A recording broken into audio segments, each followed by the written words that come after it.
Welcome to the Baunfire. I am Morgan, aka Bon Diesel, and this is a podcast about video game news, speculation, rumors, and reviews. This week, I'll be covering Jim Ryan is retiring from PlayStation, Epic lays off almost 900 employees, BioWare is hiring again, and much more. A few things before we get started. Subscribe to the show on your favorite podcast platform and on YouTube. Please subscribe to the channel. Hit the like button if you do, and comment with your thoughts, questions for next week, or to just say hello.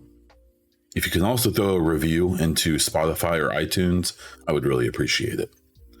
A special thank you to all of my patrons, including producer level patrons Hassan and Horseman, supporter level patrons PK, The Dawn, Cage Nephilim, and NeuroNix, as well as viewer level patron Zenra. If you are interested in supporting this podcast, my other content, and getting this episode ad-free for as little as $1 per month, check out patreon.com/BonDiesel.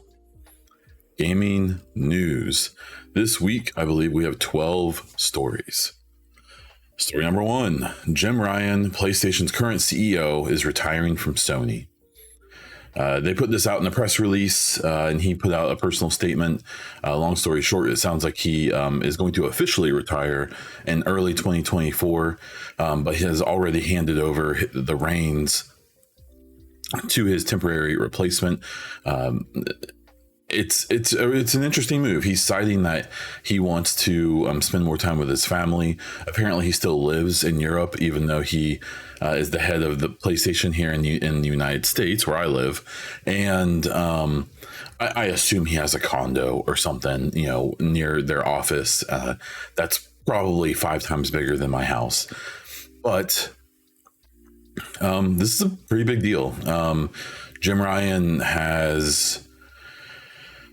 he's had an interesting career, in my opinion. I think if you look at it from a CEO's job is to make the company as successful as possible that he's running, no matter what.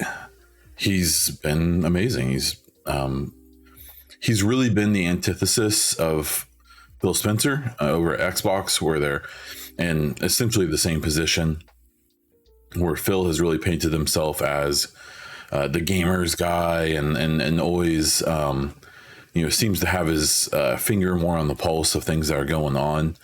I always have been. I'm perfectly willing to bet Jim Ryan does not care at all about video games. I bet this guy is so happy to be out of this industry, but what he's a really good businessman. It seems like, even if it means he, in my opinion, had to be relatively ruthless, have a lot of gaffes and say a lot of really dumb stuff.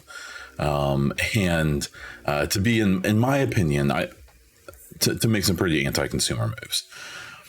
But when things are anti-consumer, they tend to be pro-business. And that has shown up for PlayStation. They, if not double up, at least, are 30-40% up on Xbox, who is their closest competitor in the sense of they're both kind of more in the same sphere than, like, Nintendo's such a weird bird these days because they, Nintendo, PlayStation, Xbox are in like the same conversation, but we're hitting a point where they're all doing such different things, at least in my opinion. Sony, it has like the most old school model of we want to sell consoles and that's our primary thing, and we want to sell third person single player action adventure games. That's what we are. We are selling consoles, and we're selling you those consoles so you can play these specific type of games. You have Xbox, who seemingly, in my opinion, has given up on the console war, even though Sony's still fighting it, and they're kind of swinging a sword at nobody. Xbox, it seems like, has kind of acknowledged, like, yep, we aren't going to sell more consoles. It's not going to work. So instead, we are going to go at this a different way. We are going to essentially focus on Game Pass and say, here's an Xbox if you want to buy it. Series X, if you want the best console, Series S if you want in on a cheaper but lower power route. But Game Pass. Get Game Pass on your TV, on your PC, on your console, on your phone. We don't care where you're playing the games that we're offering you, but pay monthly for them and play them somewhere. And that almost puts Sony and Microsoft on like two different tracks where they're still competing. They're still in the same, general business, but they've got real different goals. And then you have Nintendo over there, like outselling both of them and not even trying to compete, knowing that they can put out an inferior hardware product and that like the next Switch is probably going to be, from a purely just power point of view, is probably going to be kind of pathetic. It's the rumors is that it's hardware from like 2 or 3 years ago already, and it's not going to release until next year, until 2024. And so it's going to be underpowered from day one. So all of these hopes people have that they're going to get into the third-party game, that's a fan thing. Nintendo doesn't care because they sold like 20 million copies of that last Pokemon game that just barely runs. That looks awful. It barely runs. But people buy it and they keep buying the console.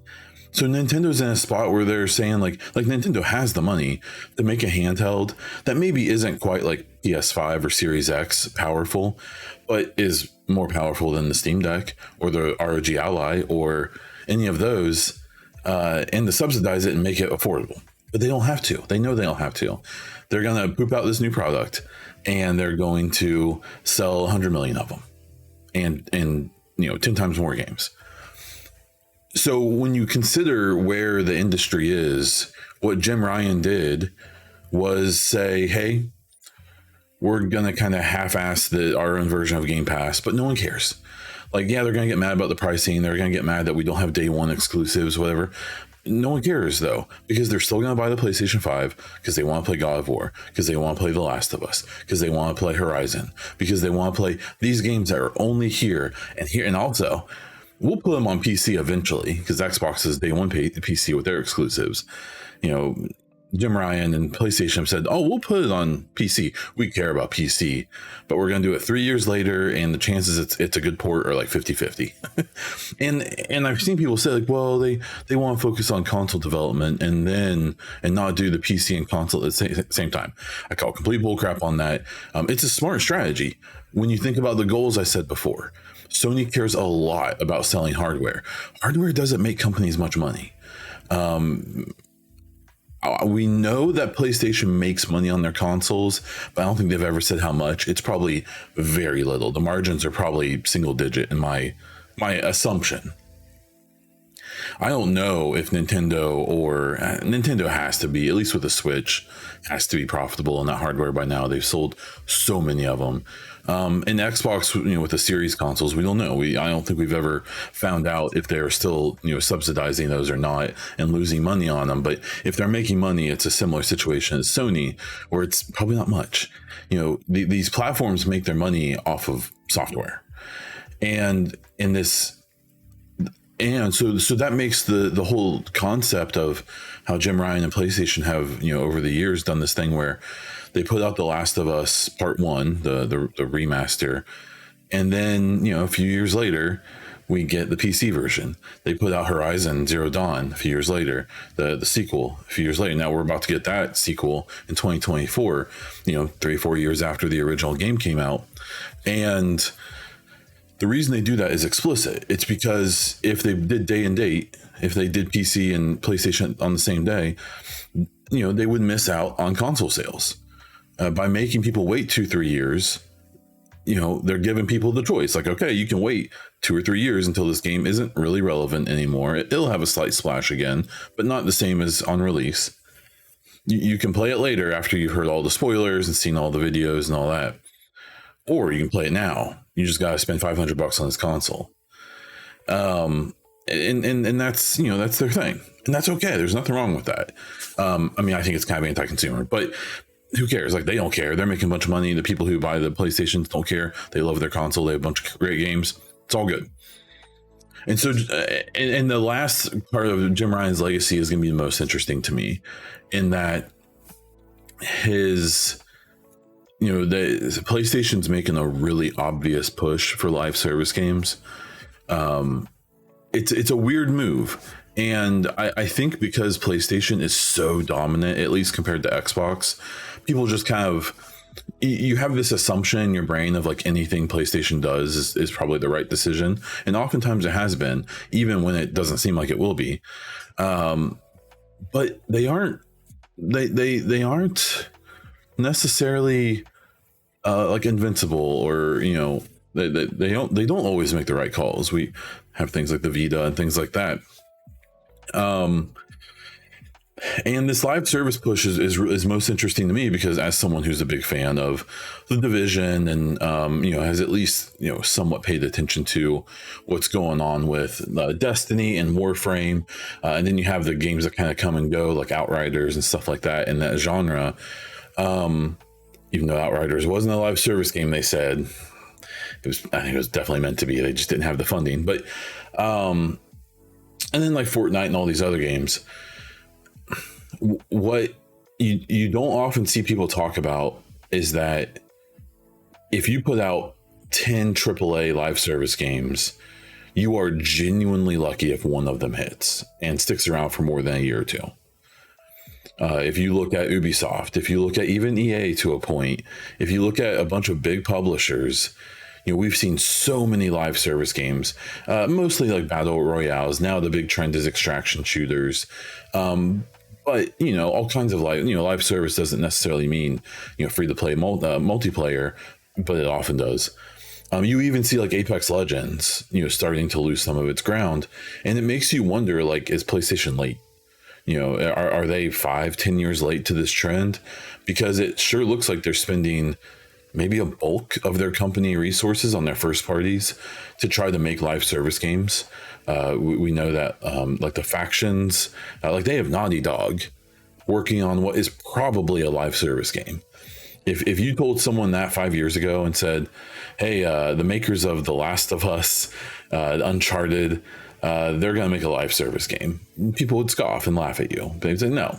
Why would Sony ever let them waste their time on that? They should be working on the next The Last of Us or a new Uncharted, or making a new franchise entirely, and not doing a The Last of Us live service game. But for all intents and purposes, it sounds like that's what they're doing. And it, at least at one point, seemed like it wasn't going too well. And so I just, and we see that I believe they have 10 to 12 live service games in production. And they acquired they acquired Bungie, the maker of Destiny, and I've seen people say like, well, they got them so that they can guide them on making a successful live service game, because Destiny, at least in the mainstream, is the most successful live service game, probably only behind Fortnite. Maybe Call of Duty, I have no idea. The problem is that especially with Destiny, it's as a looter shooter, it's the most successful looter shooter, which is typically a live service genre. And it's still a hot mess. It's still a complete mess. Even just seeing it from the outside, they are always scrambling to fix things. They're always scrambling to get content out that people are excited about and satisfied with, that they beat in a day and then ask for more.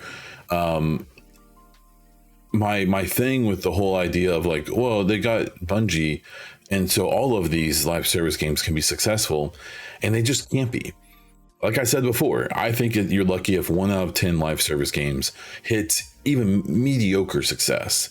And that makes it pretty likely that out of all of these games that Sony is going all in on, it seems like, or at least this genre, they'll be lucky if even one of them hits, and there's a chance none of them do.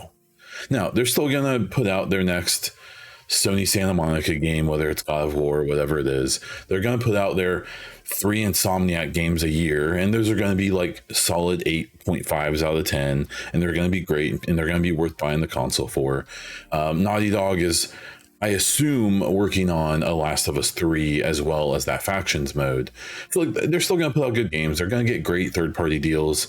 There's second-party deals with like Square Enix and stuff. They're, unless, Microsoft is really starting to dig into that relationship, they're still going to, PlayStation's going to be fine, obviously. But I think I think this is going to be one of their moments that we look back on and say, yeah, they kind of took their eye off the ball with doing this live service thing. And oddly, and maybe not oddly, like being late to the game. Like if you look at the trend of gaming right now, the games that are live service, we're hitting like a maximum playtime situation where like I think they're starting to run into the situation where if even just PlayStation puts out, say, half of the games even ever come out that they're developing, 4 or 5, no one can play 4 or 5 live service games. So it's not like they're trying to find one audience for all of those games. They're trying to find like multiple smaller audiences, I guess, or hope that just one of them hits and they can dump the rest. But like, I know for me, I'm getting to a point where I keep up with the Division 2, and obviously there's some news there, but that's a long ways off. But even then, I don't play a ton of that. I love Battlefield 2042, Apex Legends, and I don't think I've touched either one of those in months because I'm just too busy. I love those games. I just don't have time to play them because I've been playing Starfield and Baldur's Gate 3 and other games that have been coming out. And I just think that there's like a saturation point where it's going to be really curious to me how PlayStation navigates the fact that they may be getting into a gaming genre like 5 to 10 years late. So, but Jim Ryan, he started that push and then he's effing off. He will not have to worry about it. That's going to be someone else's problem. So, I think you can acknowledge a successful person and appreciate what they did for the industry, while also having some big problems with some of their individual decisions and choices, and that's kind of where I stand with Jim Ryan. I hope he gets to relax with his family and have some really good times. I'm sure he's earned every moment that he's going to get from here on out, and hopefully doesn't end up on some dumb lobbying board, but we'll see. Second story is Epic has laid off 16% of their staff, which amounts to almost 900 employees. The entire company has been impacted. Apparently, I think it's Mediatonic or whatever that makes Fall Guys was hit especially hard, and that they aren't shutting down, but they've lost so many employees that they may basically be starting from scratch, which sucks. Tim Sweeney made claims that their spending was outpacing their revenue, which, if you remember, that Epic has their own they have their own platform, their own store with exclusive games.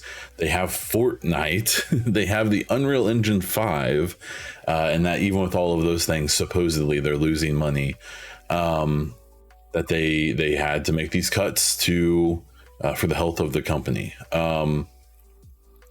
They specifically cited that the Fortnite creator program isn't as successful as they hoped it would be. If you remember, I want to say it was during Summer Game Fest or it might have been Epic's own like recent showcase they did, where they showed that like in Fortnite you can essentially make your own games that are pretty elaborate and pretty unique, and it seemed like they were really banking on that to be really popular. And as far as I know, that kind of crash and burned. I think that they do all these events and modes in Fortnite, and I think maybe that made them think like, oh, Fortnite can be like its own like platform. And I think that maybe after trying this creator thing and it not being that successful, there's a chance that maybe just a lot of people like Fortnite. Like, I think there's a lot of people who just like that game. And while it obviously evolves and people participate in the new mechanics and stuff, that maybe trying to completely pivot that to being like a development platform wasn't really in the cards. Tim Sweeney also mentioned the metaverse. spending they did, and how I believe that there's some, and it's probably made up, but it's probably not entirely inaccurate.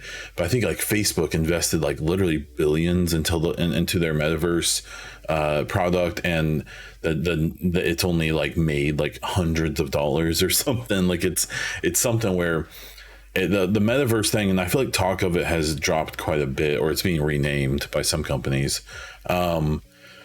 The metaverse thing seemed kind of like this pet project by a bunch of billionaires who thought that they were like cutting edge, and maybe didn't realize that like the everyday person like myself, and probably you who's listening to this, like isn't gonna buy a $1,500 VR headset and hook it up to my $2,000, $4,000 PC and want to sit there and have like video conferences with my coworkers with a augmented reality headset on. Like I'm sure maybe there's people who are into that. Maybe there's industries where that's going to be more common. But I think for people like me, who I get out and I get in my paid off 10+ year old car in my house that I can afford, but you know, things are tight, in my general lifestyle that, you know, I'm just happy to have the job I have and things like that, that I'm not really like, I'm not going to work trying to convince my company to switch to VR meetings or something. And so, you know, seeing Epic lay off that many people while still hiring, which that's related to another story that's coming up in here shortly. It's I'm of like two minds about it. Like it's, you know, Epic's not as big as Microsoft, but you often see the same thing come up, and Microsoft will lay off like 2,000 people, but then they'll still be hiring, and it's like people get mad about that. That's just how it is. You know, the people who they're probably not hiring in the exact same departments that got laid off, or the exact same subsidiaries that got laid off. It's probably hiring in a different part of the company. And from a purely business point of view, what's probably happening is they have one department or one subsidiary who is doing really well, and they are growing, and they need to hire for them, and another one or another department that is either plateaued or is actually losing, or you know, losing productivity or losing profit. It's being phased out, and then they cut people from those jobs. And it should be more humane than that. It should be more fair than that. But the layoffs and don't bother me in that way. And there's always the thing of like, well, why can't they just put these people on other projects? Like, workers are pretty specialized these days, and there's a decent chance that a lot of people who got laid off, just there just wasn't another spot for them readily available. It's ruthless, man. It sucks. In no way, shape, or form would I defend what Epic does, or especially Tim Sweeney. I think Epic is good for the game industry in the overall sense, and that offering, you know, like a ubiquitous engine that everyone can use that's like really good, and having a competitive PC store to Steam, even though it's not like really competitive, but it's there, you know. And then having a game like Fortnite and stuff that can kind of push, you know, games forward and events and things like that, and kind of show some innovation and stuff. I don't think Epic's bad, but you know, this is kind of the normal awful tech industry behavior, and that, you know, Epic's not the first big tech company to have layoffs this year, and they won't be the last, and it's not gonna, you know, it's just like this. And I'm not saying that we should accept that. We should definitely be doing things to protect workers and do all of that kind of stuff. But I guess I just don't feel like I'm naive enough to pretend like I'm surprised by this. I'm disgusted by it. I think it's awful. I hope all those people find new positions. I bet a bunch of those, there are a bunch of studios making Unreal Engine 5 games right now, and I bet a pretty good chunk of those 900 people would be useful to them. So I really hope that they all land on their feet, and I hope that Epic can try to not be what it inevitably will be in a scummy corporation that only cares about money and profit. So there we go. Cyberpunk 2077 Phantom Liberty release. So the very highly anticipated DLC for Cyberpunk 2077 has released. It is going to be the only DLC, and I believe its update is going to be the final like big legit update for Cyberpunk at all. We saw in the news this week that they've said that they have begun work on the sequel for Cyberpunk. It seems like a lot more people are forgiving than I am to CDPR, but that's okay. Everyone can have their own thing. Phantom Liberty has a Metacritic score of 89. Depending on the circles you follow and run in, that may surprise you. It surprised me. You're seeing some people like acting like this is the second coming of the savior with this game, and I think that's a bit exaggerated, but it is cool that people are enjoying it. And it's nice that CDPR has improved Cyberpunk since its release. That they did get a DLC out, even though like this game was also supposed to have like multiplayer and multiple DLCs and was supposed to be like a good deep RPG. And I still don't think that they've really accomplished any of those goals, but again, it seems like people are happy with the product that's out. It seems like from a story point of view that this Phantom Liberty release is good. People like the story and seem to enjoy what it's all about.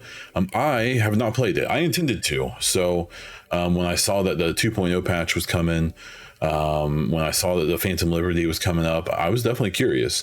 I played through Cyberpunk fully last year in 2022.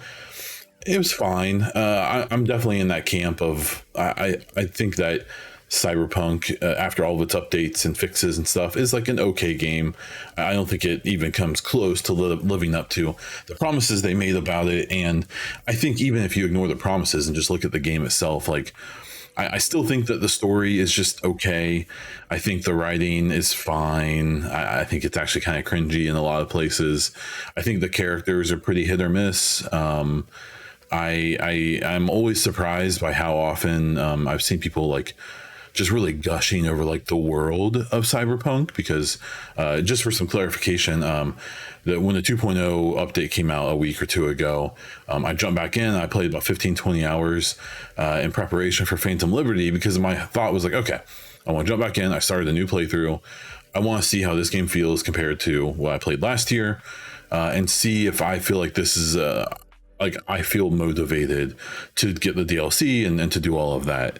And so I played about 15-20 hours, and I guess I left it with kind of what I said already. Like, the game has improved since launch, obviously. There's some cool updates in the 2.0, especially like UI wise, in the way that they do the skills and stuff like that. I think is a little better. I still don't think it's very good, but it's better than it was before. But then there were so many things, like they really touted like the police system and that, oh yeah, we finally made the police reactive the way they should be. And like, no, they didn't. It's different and it's better, I guess, objectively, but it's still dumb and not very good. What's interesting about Cyberpunk to me is that it's supposed to be like an RPG. And for me, that means, you have a game like the Bethesda games and even The Witcher 3, like even one of their own previous games, where to me, like a game like that, you should be able to just walk around and stumble upon like new missions or side quests, or stumble upon like environmental storytelling, and just you should be able to just kind of immerse yourself in the world, walk into people's houses, and maybe they get mad and shoot at you or something, or break into a random business, get into their locker room, steal all their money, and Cyberpunk just lacks all of that. Like, to me, Cyberpunk is best if you have your quest list and you just go down the list. You knock out the quest, whether it's a side quest or a main one, and then you move on straight to the next one. Don't, like, at least for me, you can't like just immerse yourself in, because Cyberpunk, it seems like, in my opinion, it's really built to be bouncing from activity to activity, and that the depth of the world, or the lack thereof, disappears when that happens. When you go to this one spot and take out these criminals, and then you get your alert for the next thing you can do, you pick up your loot that they dropped, you jump in your car, or you fast travel to that next place, and the world, when it's whizzing by you, is very pretty and dense and seems interesting. The problem for me is that with Cyberpunk is when you stop and smell the roses, it's empty and soulless. and it's been wild to me. Like, I've seen reviews, and obviously there's a lot of podcasts and reviews and stuff coming out for Cyberpunk right now, and I've seen people who are like pretty well-known journalists and stuff be like, oh, I just love to just walk around. And I'm just like, what? Like, when you walk around, what you see is a bunch of zombie NPCs going nowhere, just walking. If you try to interact with them, it's very minimal, if anything. You have this is the thing, and this is nitpicky, I get it, but there's vendors everywhere, there's stores everywhere, there's shops everywhere. There's like 3 models they use for people to staff these things, so when you run around, you just see the same 3 people all the time. It might be more than that, but it's not many more. There's one lady's face in particular I remember every time I see her, and I'm just like, God, this lady's everywhere. But you can't interact with any of them. Zero. You could be in a location where there's like a handful of restaurants and a handful of street vendors, and you can't even like most of the NPCs, you can like hit an interact button and they'll be like, leave me alone. Like, it's fairly basic, but at least there's something. But with these vendors, there's nothing. And it's like, it doesn't matter. Like, if every one of these vendors told you stuff and all that, like, it wouldn't make the game better. Like, I'm not saying that. It's just, for the type of game this is supposed to be and the way people are talking about it, it still struggles so much. And what's funny to me when I was playing, and I was like enjoying it, bouncing from activity to activity, the game that popped into my head that Cyberpunk reminds me so much of is Ghost Recon Breakpoint, which, if you've listened to me long enough, you know is a game I famously like just despise. I hate Breakpoint. It's one of the worst games I've ever played. And I'm not saying that, Cyberpunk's one of the worst games I've ever played. It's perfectly adequate. It is a fine game. But it had that same feeling of like the world was just designed for you to bounce from one brainless activity to the next, especially when it comes to side quests and things like that. Instead of, where, sure, like in Cyberpunk, when you are bouncing from quest to quest, there's NPCs walking around and there's cars that you're continuing with, and the police if you do stuff wrong, and gang members if you go down the wrong street or whatever. But they might as well not be there for the fun of the game. If you're trying to get the fun out of Cyberpunk, you should be going from task to task to task. And, in the way that Breakpoint was kind of like that too, where, you had this big giant island that was like 98% empty, and you were just bouncing around the island from task to task without very much, stuff that could just come up. It's just, I don't know, for some reason it really evoked that feeling out of me. And there's like journalists right now saying that they're gonna like alter the way they do Game of the Year to name Cyberpunk their Game of the Year for 2023, and this year of all years. And it's, there's articles coming out saying, oh, Cyberpunk is the greatest comeback in gaming history, as if No Man's Sky doesn't exist. Like, it's interesting to me because Cyberpunk released as a solid like 7.5 out of 10 game, ignoring all of, and that's for me personally, ignoring all of the tech issues and stuff. I don't care about tech issues. I know they will be fixed. I have always had issues with Cyberpunk because of the actual game, and I don't know if it's just different tastes, which it probably is, if it's hype, if it's, I just, I see so many conversations, and it's popped up again. It was Baldur's Gate and Starfield, and now it's Cyberpunk and Starfield. And it seems like at least the small part of it for some people is like, I don't want to like Starfield, so I'm going to pump up Cyberpunk and make my entire life about comparing them. Like, it's just, it's interesting. I think Phantom Liberty, obviously it's pretty successful. It's got an 89 Metacritic score. A lot of opinions on Cyberpunk and CDPR have improved over the last few years, which is like half earned. I still think people should forever remember that CDPR just lied, just blatantly lied about mechanics, things that would be in the game, about, when they released the game, and they straight up, very purposefully hid any kind of gameplay or anything from the last gen consoles. Like they knew the state they were releasing the game in on those platforms, and they did it anyways. And that was awful. That should have stunk CDPR. And then even since then, they've almost tried to like gaslight people too. Like even in the last couple of weeks, one of the people from their studio was saying like, the media is the reason people thought that Cyberpunk wasn't good at release. It was actually a really good game. And I've seen this exact same thing parroted on Twitter and Reddit and other social media places where you can tell that bug got into people's brains. And like, that's just not true. Like someone on Reddit yesterday responded to me saying that I've been playing Cyberpunk since day one and I've never had a single bug or issue. And I'm like, you're lying. Like that even the best made, most solid game ever made, you couldn't say that about. Like, that's just a bold-faced lie. Like, you were just saying that either to get a rise out of people or to whatever your purposes are. I really don't care. But like, it's just interesting. Cyberpunk is a very curious game. When the next Witcher game comes out, when the next Cyberpunk comes out, I'm really curious if people, remember anything that happened with Cyberpunk, or if people just move on completely and say, oh yeah, it's the Witcher guys, so we'll see. With Cyberpunk, there's a lot of people enjoying it. I'm not trying to yuck anyone's yum. My experience is only my own, and that's all I can speak to. If you're enjoying it, if you're loving it, then that's awesome. Good for you. SAG-AFTRA has approved a strike for video game voice actors. So after they just finished the Writers Guild Association, and they got them figured out with movies and TV with the writer's strike, they're now working on the actor strike as well, which they will probably resolve relatively soon. And now there's threats of a voice actor strike for all of the big gaming publishers. So this includes Activision, EA, and a bunch of other big notable publishers. The thing to keep in mind is that right now they are in negotiations, and that at least for the time being, there's no pending strikes happening with voice actors. That would be a pretty big bummer because games already take a long time to make.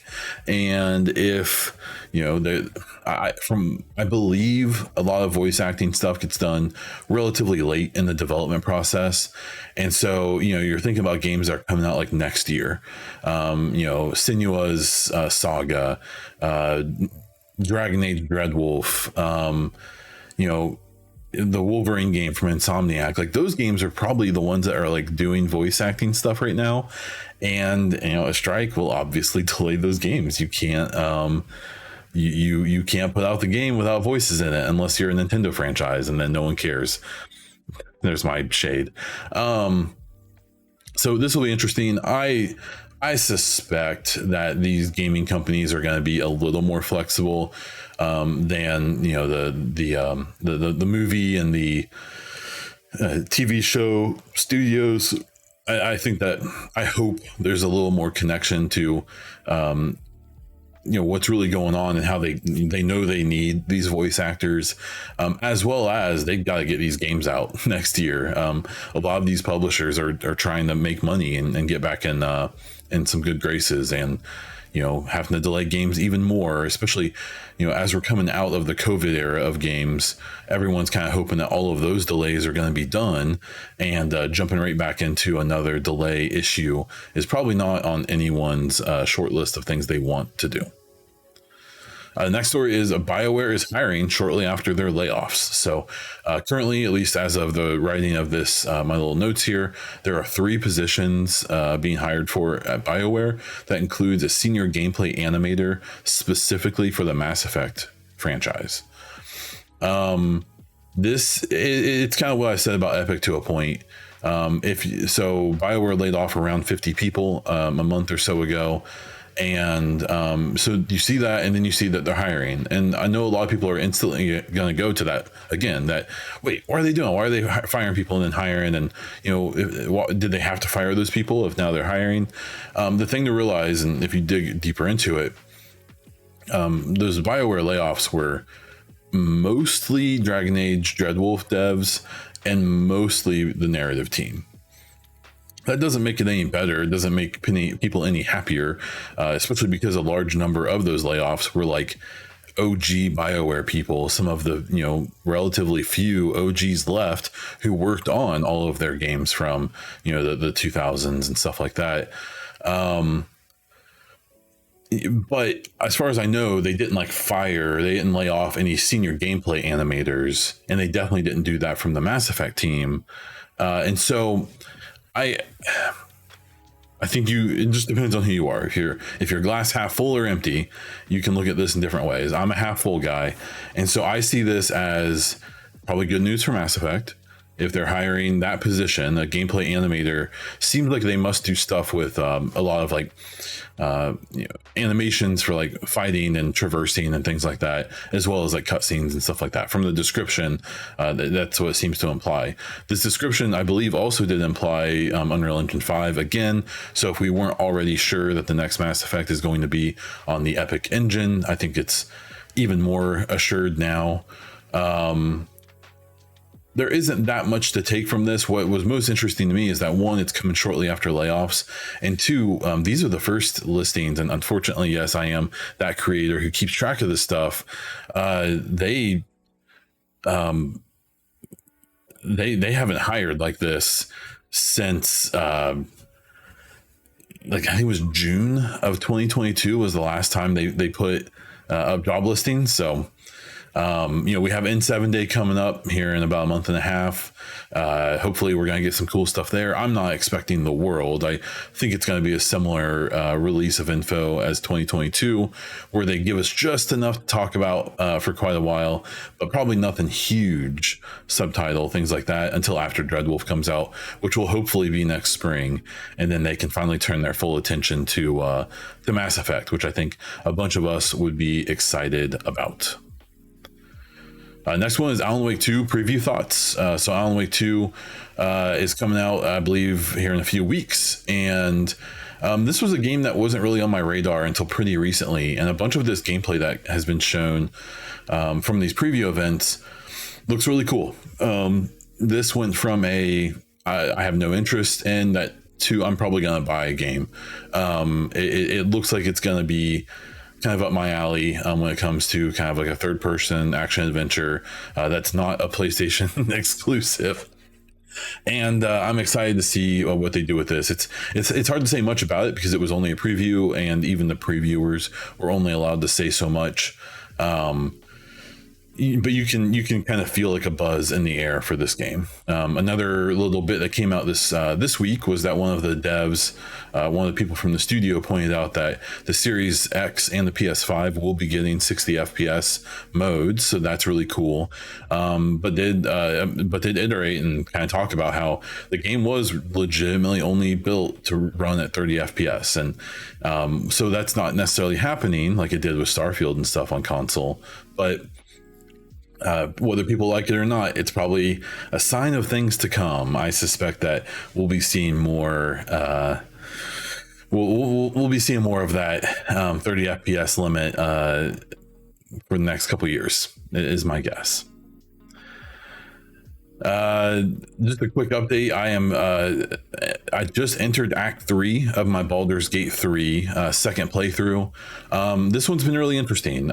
So I didn't buzz through my first playthrough, but I did just miss a bunch of stuff. I spent a good amount of time playing that game, but through like watching the subreddit and seeing videos and stuff like that, I feel like I missed like a third of the content in that first playthrough. So in the second playthrough, I've been doing that much slower.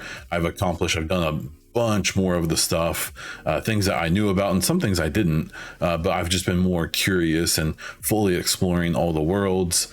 And kind of a funny situation, as I left Act 2, which once you go to Act 3 from Act 2, Act 1 and 2, you can still explore all of the places that both of those acts take place in, but once you go to Act 3, you leave that area and you can't go back.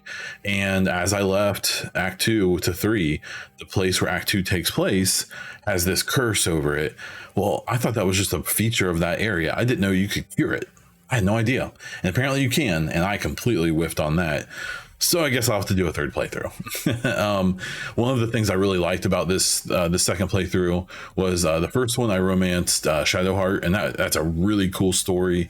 A lot of the character development and I only saw that character can make a pretty pivotal choice in Act Two that impacts them long term, and the way that they went on my first playthrough was really cool. This second playthrough, I've romanced Lae'zel, who is a character that, especially in the first act, a lot of people hate. But the things I've seen people say about how her character kind of softens and opens up in the second and the third act has been completely true, to the point where at the beginning of the third act, there's a moment that you can have with Lae'zel that it's not like horny or anything. It's a conversation you have sitting on top of a building, like watching like a sunrise or something. And it is the interaction is maybe one of the sweetest pieces of dialogue I've ever seen. Right up there with some of my favorite lines between Shepard and Tali in Mass Effect. Just a really cool romance and relationship that you can have. And as you see that character go through some really personally, traumatic and very world destroying or world changing or life changing things for Lae'zel in Act Two or Act One, depending on the choices you make, because you can go a lot of different directions with it. It's cool. I really like that that interaction, and it's just Baldur's Gate 3 is real good, man. Like, I'm definitely gonna do a third playthrough eventually. I may take a little break. I'm kind of burnt out on these long RPG games, but I already have all these ideas of what a third playthrough could look like, and that's like it's funny. It's the same thing I've dealt with Mass Effect, which is why I've played that trilogy almost 20 times in the last 2.5 years. So Baldur's Gate 3, real good game. It's my game of the year at this point. I don't see anything coming that's going to change that. It's probably Baldur's Gate, Starfield, then Jedi Survivor for me right now. That's probably where I'm going to land at the end of the year, unless something surprises me. And Baldur's Gate 3, good game. Go play it. Let's see here. Creative Assembly is shutting down, and their game Hyenas has been canceled. So this is I believe, another Embracer Group folly. That publisher seems like they bit off a bit more than they can chew, and now all of these studios that bought into them or were bought out by them are now suffering the consequences. What's kind of interesting is Creative Assembly they're the makers of Total War. I believe. And what's interesting about them is they're making this Hyenas game. I remember this game. I remember seeing the cinematic trailer they had. And there's so many games now that you can, people are sick of sequels and remakes and remasters and all that. But then a lot of games that come out that are new IP and stuff, like Immortals of Avium and stuff like that, just crash and burn. And that may be because they aren't very good games. But it's kind of funny how it's much like movies right now, where people seem like they're sick of iterative content, but they only reward that. They only reward sequels and multiverses and all of this stuff. And so like Hyenas was a game that from the trailer I remember being like, what? I don't know what you're trying to sell me here, and I'm not really interested. And unfortunately, it seems like that kind of carried through and ended up hurting them. And that's a bummer. You don't want to see any studio go down, especially if they're trying something new or trying a different angle on something. But as far as I can tell, that they are basically that studio, I believe, is basically just shutting down. And it's a weird thing. I saw a good quote on Twitter where someone was saying everyone's talking about how 2023 has been so amazing for gaming, and there's been a lot of amazing games, but especially from a developer point of view, it's been an awful year, and it has been. And so it's you kind of have to reconcile with that whole idea of how we've had one of the best slates of games ever in the history of gaming. Like it really has been insanely impressive, but you have to kind of reconcile that with the fact that there's been like the most pain ever in the gaming industry in the way that developers and studios have been treated by publishers and their owners. So, unfortunately, it's probably not the last time we're going to cover a story like this. And again, like I said about the Epic people, I hope all these people find positions and are able to either start their own projects or jump on to healthy and and competent studios that aren't going to do this to them. So then the final story here is the Knights of the Old Republic remake. It's in question. It seems like it's probably not going to happen anymore. So people noticed this week that a game announcement, the video from Sony had been delisted on YouTube, and a bunch of tweets that had some of these announcements had been deleted. Sony has come out to say that it doesn't necessarily reflect on the status of the game, that some music licenses ran out, and that this is a normal thing for them to get rid of, to delete these things or delist them until they either work out a new license or they just leave it off indefinitely. This game has bounced around. So this was originally made by BioWare. BioWare is not doing the remake of this. I believe at one point it was Saber Interactive, and now it's at a different studio. And it just kind of seems like one of those things that it's just going to fizzle out, and that sucks, because a lot of people were really excited about this, and I was too, hoping that maybe it would come to PC, because I've never played KOTOR.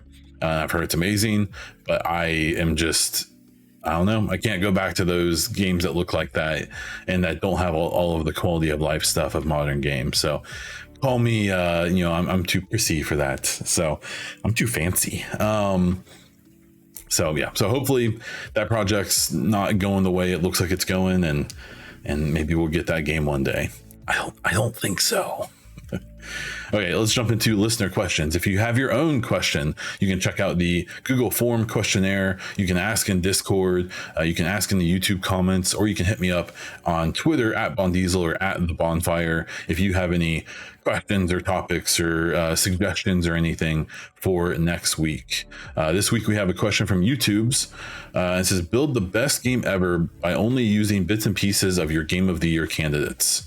So what I'm going to do is I'm going to slightly modify this. I'm going to say I want to make my 2023 Game of the Year by the games I have liked this year. And so starting from the top, let's see, I really liked so Baldur's Gate 3. I would take the ability to manipulate the world you're in and the depth and detail of the environmental design. I would take that from Baldur's Gate 3. From Starfield, I would take the music, because the music in Starfield is so good that in the moments that are supposed to be big, they are. And then even like there would be times I'd be bored walking around on some lifeless world, and I would come over the crest of a hill and the music would just like hit just right, and something would happen and I would get like goosebumps, man. The music is so good in Starfield. I would also take like the first person gameplay of Starfield. I would do that. The gunplay and stuff is a lot of fun. And I would probably take bits and pieces of the companion stuff, the romances and stuff like that. Again, this is going to be a big topic as time goes on, but I actually really liked the romance with Sarah in Starfield. And while, some of the animation, like there's multiple things that are immersion breaking in it, but there were a lot of them that weren't. There were a lot of really good things, whether it was the conversations or the activities you did with them, or some of the offhanded comments your companions make and stuff like that. Not necessarily taking the companion system and all of those things directly from Starfield, but definitely inspiration from that. From Jedi Survivor, I would take the platforming. The platforming in that game may be one of my favorite things ever about any game. It's so fun to traverse that world with all of Cal's little skills and talents and stuff like that. The storytelling from Jedi Survivor, especially late in that game, is really good. The cutscenes and stuff like that are very, very good, and I really enjoyed that. And then probably the set pieces from Jedi Survivor as well, like the boss battles and stuff like that. There's one in the first like third, maybe halfway through the game. There's a set piece in that game that it involves the platforming side of things that may be one of my favorite sequences in a game ever. It was just so satisfying. It looked so cool, but it was like still challenging. From Hi-Fi Rush, what I would take from Hi-Fi Rush is the spirit that the devs had when they made that game. That's a stupid answer, I know that, but the way, whatever headspace the devs were in when they made Hi-Fi Rush, of just like having fun and just letting something be funny and cute and exciting and heartfelt, just the attitude behind making Hi-Fi Rush, I would put into my game of the year. And then Planet of Lana is my little indie game. I'm putting on my favorite games this year. And from that game, I would take maybe just like the palette. I don't know if that's the right word. Just the kind of design language of that game. The kind of aesthetic of Planet of Lana is something I would want to inspire my game of the year, as well as their ability to tell a really touching and emotional story with characters who either don't speak at all or speak like a gibberish language that they made up. So so that's what I would take from there. So there's my game of the year 2023, made up of the games that I like the most this year. And so I'm sorry that didn't answer your question exactly, but I figured that was the best way for me to spin it for now. And that's where we're going to wrap this thing up. Thank you so much for listening. I'm happy to get any suggestions or your thoughts on the show. Like I said, give me topics and questions for next week if you want. I really enjoy doing this show. It's a solo podcast, so it requires your input. Anyone who listens, I want to hear from you. I want you to be part of the show. I also want you to review the podcast on Spotify or iTunes so we can get those recommendations up a bit. You can find me all over the internet as Bond Diesel, including over on Twitch, where I do try to stream a couple times a week when I'm able, so I should be able to get back on that soon. If you want to support my content and help me out, you can join Patreon over at patreon.com/BondDiesel, and you get some benefits there. You can subscribe over on Twitch, especially if you have an Amazon Prime sub that is totally free to you. That helps me out. Or you can check out my merch, and that is in the link down in the description, the Linktree link, where you can find all of the things I do and my merch, which I think I price very reasonably, and I think some of it looks pretty cool. So that's all I have for this week. So until next time.